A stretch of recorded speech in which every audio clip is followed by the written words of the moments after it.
بسم الله الرحمن الرحيم. الرحمن علم القرآن، خلق الإنسان، علمه البيان. الشمس والقمر بحسبان، والنجم والشجر يسجدان، والسماء رفعها ووضع الميزان ألا تطغوا في الميزان، وأقيموا الوزن بالقسط ولا تخسروا الميزان. والأرض وضعها للأنام، فيها فاكهة والنخل ذات الأكمام، والحب ذو العصف والريحان. فبأي آلاء ربكما تكذبان؟ خلق الإنسان من صلصال كالفخار، وخلق الجان من مارج من نار. فبأي آلاء ربكما تكذبان؟ رب المشرقين ورب المغربين.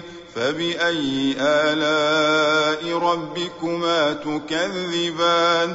مرج البحرين يلتقيان، بينهما برزخ لا يبغيان.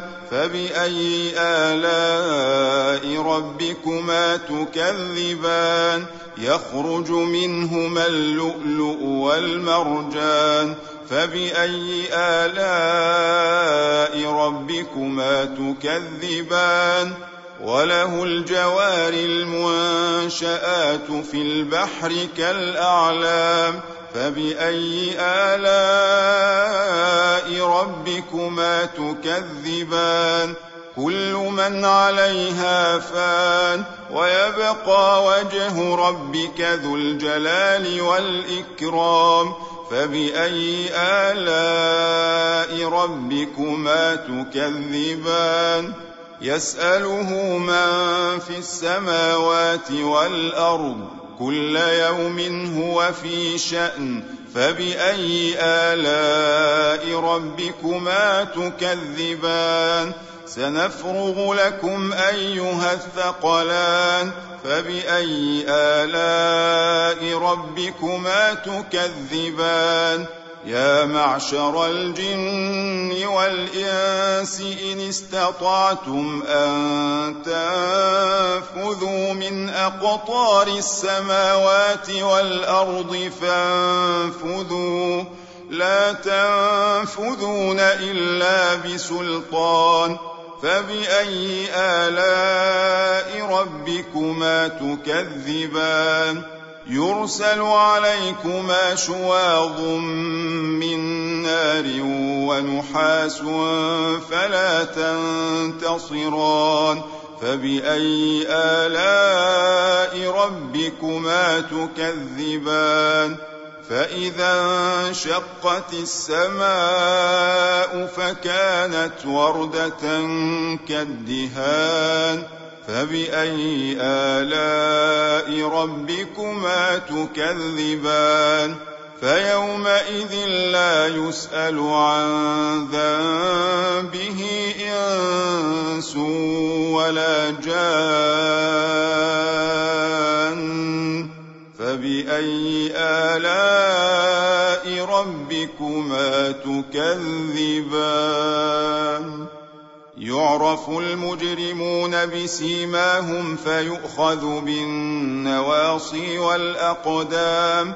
فبأي آلاء ربكما تكذبان؟ هذه جهنم التي يكذب بها المجرمون، يطوفون بينها وبين حميم آن. فبأي آلاء ربكما تكذبان؟ ولمن خاف مقام ربه جنتان. فبأي آلاء ربكما تكذبان؟ ذواتا أفنان. فبأي آلاء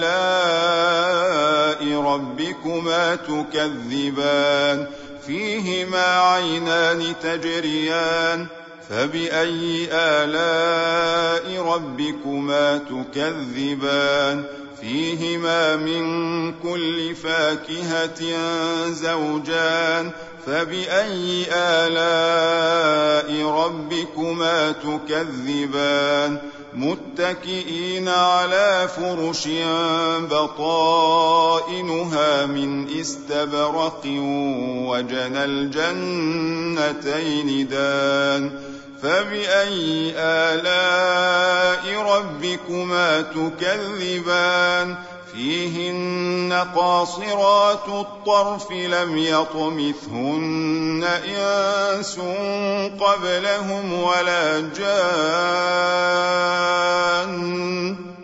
فبأي آلاء ربكما تكذبان كأنهن الياقوت والمرجان فبأي آلاء ربكما تكذبان هل جزاء الإحسان إلا الإحسان فبأي آلاء ربكما تكذبان ومن دونهما جنتان فبأي آلاء ربكما تكذبان مدهامتان